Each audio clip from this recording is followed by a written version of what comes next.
Cześć, tu Bartek z Innerweb. W tym odcinku przedstawię Ci, jak wygląda proces zgłoszenia awarii i miejsca niebezpiecznego. Zacznę od zgłaszenia awarii. Wciskam przycisk zgłoś, wybieram typ raportu, czyli awaria. Z racji tego, że mamy tutaj beacony, lokalizacja została wybrana automatycznie, uzupełniam pole tytuł,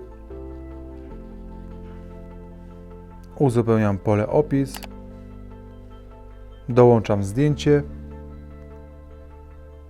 miejsca awarii, przechodzę dalej, składam podpis biometryczny na ekranie smartfonu i dane zgłoszenie zostaje wysłane na tablicę do np. działu utrzymania ruchu, które odpowiada za awarię.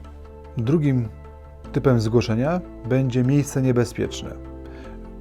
Zastosujemy tutaj kod QR, przytrzymujemy przycisk zgłoś, skanujemy kod QR.